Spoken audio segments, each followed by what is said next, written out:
70년대 말이었습니다. 벌써 한 40년도 넘은 이전의 일이지요. 동네 산비탈을 기억하면 그 물지개를 지고 올라가는 아주머니들이 많이 계셨습니다. 그리고 그 마을의 한 가운데는 산이 아주 우뚝 높이 솟아 있었는데 그 산 꼭대기에 송전탑이, 철탑이라고 불렀는데 송전탑이 있었습니다. 그러니까 산 위에 꼭대기에 거기 건물이 한 채 있었습니다. 송전탑 옆에. 산 꼭대기에 있기 때문에 그렇게 불러서는 안 되는데 그 건물을 뭐라고 불렀냐면 언덕 위에 하얀 집이라고 불렀습니다. 예, 언덕 위에 하얀 집. 페인트를 하얀색으로 건물을 칠했는데, 근데 그게 교회였습니다. 언덕 위에 하얀 집 교회. 그 교회는 성결교회였습니다. 그 창립일이 제가 기억하기로는 저랑 같은 해인데 1969년 5월 5일 창립된 교회였습니다. 그 이름이 에덴교회입니다. 이름도 이쁘죠. 에덴교회. 이곳에서는 여름방학만 되면 시끄러웠습니다. 난리가 났어요. 아주 플랜카드도 붙이고, 망국기도, 그땐 참 망국기 많이 붙였습니다. 망국기도 붙이고, 반짝이도 갖다가 막 하고, 예. 그게 뭐였냐면, 그 여름 성경학교 한다고 그렇게 했던 겁니다. 저는 교회 바로 옆에 살았는데, 교회는 나가지 않았습니다. 근데 그때 이제 제 친구가 교회 가자고 권면을 한 거예요. 여름 성경학교 한대요. 뭔지 모르지만. 그래서 이제 끌려갔죠. 그래, 한번 가보자. 맛있는 거 많고 재밌는 거 많다는 겁니다. 가지고 선생님도 좋고 막 그렇대요. 그래서 이제 손에 끌려서 마지못해 이제 가게 됐는데 그때가 이제 정식으로 교회 처음 나간 거예요. 초등학교 4학년 때. 근데 너무 재밌는 겁니다. 사실 제가 이게 이제 이 인상이 있기까지 교회는 피난처였습니다. 교회 바로 옆에 집이 있었기 때문에 집에서 이제 무슨 일만 생기면 밤이고 낮이고 새벽이고 그 교회 처마 밑에서 이렇게 웅크리고 숨어 피하고 그랬던, 들어가지는 않고 교회에 뭔가 거룩한 그러한 곳이어서 차마 들어가지 못하고 교회 처마 밑에서 이렇게 웅크리고 앉았던 그런 피난처였습니다. 근데 잔치집인 거예요. 축제가 여름. 그렇게 시작된 그 교회는 저에게 신성한 학교가 되었어요. 거기서 진짜 많은 걸 배우고, 저는 진짜 교회에서 공부도 배웠어요. 영어도 배우고 학교 공부도 배우고. 왜냐면 학교를 그때 안 다녔거든요. 그 이후에. 그러니까 진짜 학교에서 배워야 될 걸 교회에서 진짜 배웠어요. 학교가 되어줬고, 그리고 진로를 어떻게 해야 되나, 학업을 어떻게 해야 되나, 이런 부분들을 나누어주는 상담소도 되었어요. 제 인생의 진로를 제가 고민스러울 때, 어려울 때 상담소도 되고, 그리고 내가 아플 때, 팔 부러졌을 때 거기 가서 고쳐주셨어요. 교회에서. 물론 이제 다 고쳐준 건 아니고 팔을 부러진 걸 맞춰주고 찢어진 걸 치료해주고 내 영혼에 병든 것, 죄된 것 치료해주는 병원도 되었고, 그리고 중학교 때부터는 전도사님이 우리를 새벽마다 불러가지고 제자 훈련 시키셨어요. 평신도를 깨운다. 옥하는 목사님. 지금도 있는가 모르겠는데 그때 그 어른 교재였더라고요. 나중에 알고 보니까. 근데 그 어른 교재를 애들에게, 중학교 아이들에게 가르쳐 주셨어요. 그때 주님의 제자와 군인으로 훈련되는 훈련장이 되어 주었고, 그리고 이제 일생의 가치를 가슴에 새기는, 그리고 정말 세계를 어떻게 봐야 할까, 이 세계관을 세우는, 그리는 그런 미술관, 철학관, 이런 곳이 되었어요. 그때 생각을 해보면 그때 만났던 친구들, 선생님들, 권사님들, 집사님들, 전도사님, 목사님, 하여간 모든 분들이 저의 선생님이고 저의 리더였고 저의 지도자들이셨어요. 저를 끌어주고 그분들의 섬김, 그분들의 도우심, 그분들의 헌신으로 정말 잘 자라날 수 있었고, 그러다가 고등학교 가가지고 2학년 때 인격적으로 새벽에 기도하다가 인격적으로 주님을 만났어요. 십자가에서 나를 위해 죽어주신 그 주님이 영으로 확 경험된 거예요. 그렇게 말로만 듣던 초등학교 4학년 때부터 귀가 아프도록 들었던 그분이 진짜 그냥 완전히 혼연일체가 되는 걸 경험을 하고 구주로 만날 수 있게 되었죠. 그 뒤로는 더 교회는 내 집이 됐죠. 집보다 더 많이 살았던 것 같아요. 거기서 자고 먹고, 그리고 늘 가서 쉬는 안식처 친구들과 함께 하고, 그래서 내 생의 전부가 되었죠, 교회는. 그래서 지금도 이렇게 이 자리에 이렇게 이르게 되었습니다. 여름 성경학교가 한 인생을 어떻게 바꿨는지, 교회 학교가 어떻게 한 영혼을 바꿨는지에 대해서 여러분 실제적인 얘기를 지금 들으신 거예요. 실제적인. 아마 여기 계신 많은 분들도 동일한 그런 간증들이 많으실 겁니다. 비슷할 겁니다. 여러분, 이처럼요, 어릴수록 신앙과 교육이 깊이 들어가요. 가슴속 깊이 들어가요. 오늘 우리가 읽은 이 본문 말씀도 마찬가지예요. 교회 교육의 중요성을 얘기하고 있는 거예요. 그리고 1절부터 5절까지는 가치관 얘기예요. 1절이 뭐예요? 한번 1절 볼까요? 네, 시작. 많은 재물보다 명예를 택할 것이요, 은이나 금보다 은총을 더욱 택할 것이니. 여러분, 이게요, 이미 어른이 된 분들은 뭐 그럴 수 있지, 맞는 말이기는 하지만 속의 생각은 달라요. 돈이 먼저지, 금이 먼저지, 이렇게 세팅이 돼 있습니다. 근데 어릴 때 이걸 가르치면 이게 기준이 돼 버려요. 물질보다 정신이 먼저구나.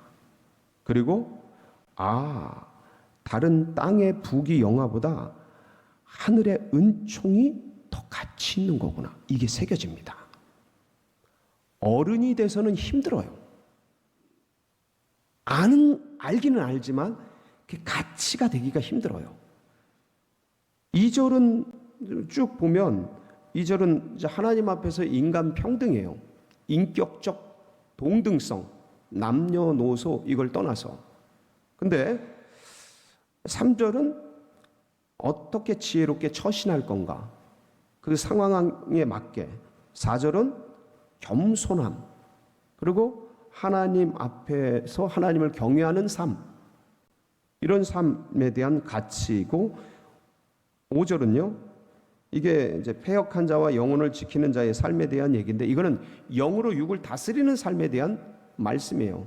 그 고귀한 가치에 대한 이야기이죠. 이런 가치, 이런 교육, 그러니까 인생이 마땅히 하나님 앞에서 어떻게 삶을 살아갈 건가에 대한 기본적인 가치들이에요. 기본적인 인생관을 언급하고 있는 거예요. 5절까지. 자, 그런데 이 5절까지 이렇게 열거된 가치관과 인생관이 중요한 건 뭐냐면 언제 어떻게 새겨져야 되느냐에 대한 말씀이에요. 그게 6절입니다. 오늘 우리가 읽은 본문의 핵심이에요. 6절 같이 한번 봉독해 볼까요? 시작. 마땅히 행할 길을 아이에게 가르치라. 그리하면 늙어도 그것을 떠나지. 여기서 이 가르치다라는 단어는 히브리어로 하노크입니다. 하노크. 이 하노크는 교육하다, 바치다, 훈련하다라는 의미예요. 근데 이 하노크의 어원적 의미는 입안, 잇몸, 입천정과 관련 있는 단어예요. 그러니까 이게 뭔 말이냐면 말을 길들이기 위해서 재갈을 물린 형태, 말 굴레를 사용하는 것에 대한 의미인 거예요. 그러니까 이 말 뜻인즉슨 말을 길들이기 위해서 재갈을 물리는 것처럼 하나님 말씀에 절대적으로 순종하는, 그럴 수 있도록 훈련하고 가르쳐야 함을 의미하는 거예요. 이게 일평생의 복이 된다는 거죠. 자, 근데 이거를 누구에게 가르치라는 말씀이에요? 6절에는 마땅히 행할 길을 누구에게요? 어릴 때 하라는 거예요. 어릴 때. 어릴 때 가슴속 심령에 새기라는 거예요. 그럼 이게 깊이 들어가는데 커서는 어려운 거예요. 이미 자기가 인생 속에서 세상적인 가치관이 세팅된 다음에, 세상 기준이 새겨진 다음에 안 되는 건 아닌데, 안 되는 건 아닙니다. 돼요. 되기는 하는데 하나님의 말씀과 은혜가 깊기 때문에 되는데 너무 힘들어요.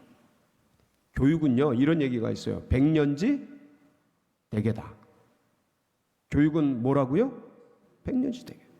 이거는요, 일반 사회 교육뿐만 아니라 교회 교육도 마찬가지입니다. 교회 미래도요, 결국은 지금 어리고 젊은 이 세대를 어떻게 교육하느냐, 예? 바른 신앙 교육으로 만들어 갈 때 교회의 미래도 있게 되는 것이죠.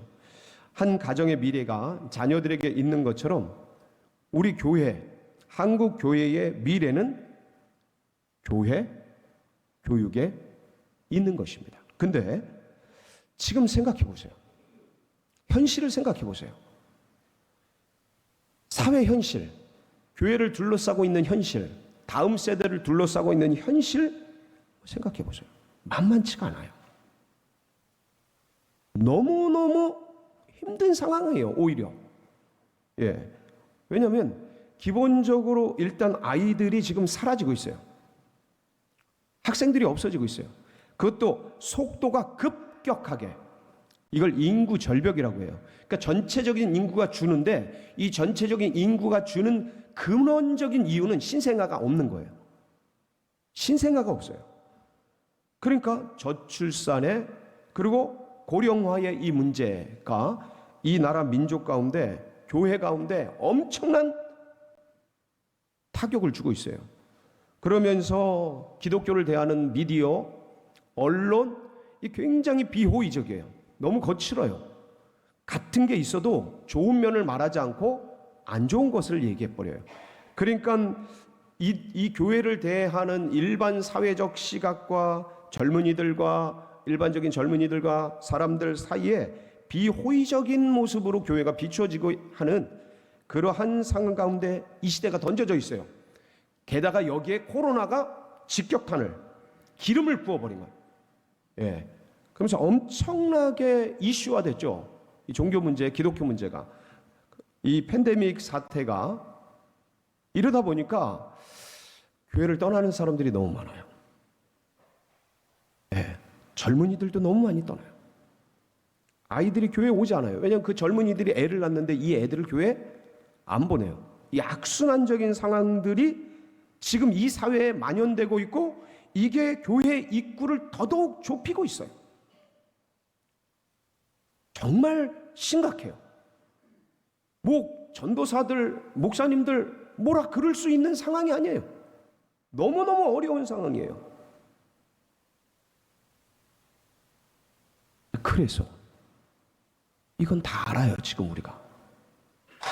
자, 그래서 그렇기 때문에 뭐가 더 중요해요?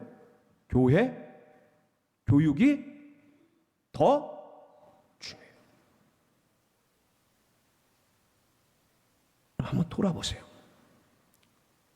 2000년 기독교 역사를 한번 돌아보세요. 언제 편했던 적이 있나? 주님이 신앙 시작한 이후 그 그때부터 시작된 핍박, 고통, 어려움, 압박, 로마 시대 때 박해, 카타콤으로 들어가서 힘든 중세 시대의 카톨릭의 처절한 핍박, 개신교를 짓밟아 죽이려고 했던 그 수많은 어려움, 청교도들의 피난, 미국으로 이민 가서 죽어나가는 그 상황 속 고통, 어려움, 한국으로 들어온 이 복음이 일제 식민지 속에서 박해받고 핍박받고 6.25 동란을 이 6.25 사변을 지나면서 전부 교회를 파괴하고 어렵게 했고 죽이려고 그 폐허 속에 가난 속에 던져졌던 이 나라 민족의 교회, 한번 생각을 해보세요. 지난날의 삶을 언제 편했던 적이 있나? 어쩌면 지금 이 시대가 좀 아까 제가 말씀드린 교회의 어려움, 교회 교육의 어려움에 처한 이 시대의 어려움보다 지난날의 삶이, 지난날의 교회의 역사가 쉬웠던 적이 없었어요. 근데 그 고통과 어려움과 정말 절치부심하는 위기 속에서 그럴 때마다 교회는 미래 세대를 위해 기도하고 그들을 보호하며 그들에게 관심 갖고 투자를 해왔어요. 마치 부모는 굶어도 자식은 굶기지 않는 심정으로. 왜 농부는 그런 얘기가 있잖아요. 그 보릿고개가 와도 아무리 배가 고프고 굶어 죽더라도 뭔 안 먹어요? 종자씨는 안 먹는다 그래요. 종자씨. 내가 배가 굶고 굶어 죽어도 자식 새끼들은 살려야 되니까 종자씨는 남긴다는 거예요. 그러니까 그 핍박과 고통을 당하면서도 다음 세대 자녀들 교회 교육에 계속 매진했던 거예요. 그러니까 그 결과가 이 모든 위기를 극복하고 넘어오고 승리하게끔 만든 원동력이 되었죠. 그 결과는 어김없이 주요했어요. 정확하게 맞았어요. 그래서 늘 위기 속에서 그걸 돌파하고 교회는 전진해 왔어요. 지금까지 후퇴 없이 계속 전진해 왔어요. 저는 지금 당면한 이 현실의 고난도 반드시 교회는 답을 찾을 것이다. 네. 그런데 그 답은 어디에 있느냐? 다른 데 있지 않고, 건물 짓는 데 있지 않고, 뭐 하는 데 있지 않고, 결국은 교회, 교육에 그 해결책이 있다라는 것을 너무나 잘 압니다. 너무나 잘 압니다. 그러니까 지금 이 위기를 극복할 미래적 대안, 미래의 운명을 바꿀 수 있는 최적의 대안은 지금 또다시 여기서 한 알의 미라를 심는 우리 옆에 있는 어린 아이들에게 관심을 다시 기울이고, 중고등학생들, 아이들, 신생아들, 교회 나오는 우리 유치부 아이들, 유초등부 아이들 머리 한 번 더 쓰다듬어 주고, 이번 주 토요일부터 태영아부 여름 캠프부터 이제 교회 교육의 여름 캠프들이 시작이 돼요. 지갑을 열어서 큰 거 아니래. 큰 거 하면 오히려 부담스러워요.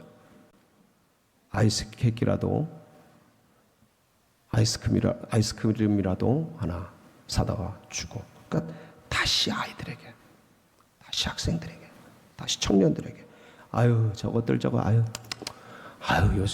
요새 것들은 싸가지가 없어. 이게 아니고 다시 그들에게 격려와 관심과 손을 내밀고 그들을 향해 다시 손을 모으고 교회적인 투자를 늘리고, 어려울 때 더 투자를 늘리고,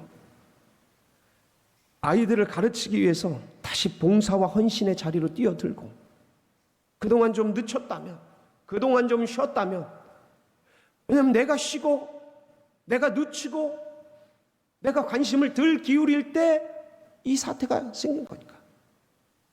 기성세대가 그걸 안 할 때 이 세대가 와버린 거니까 다시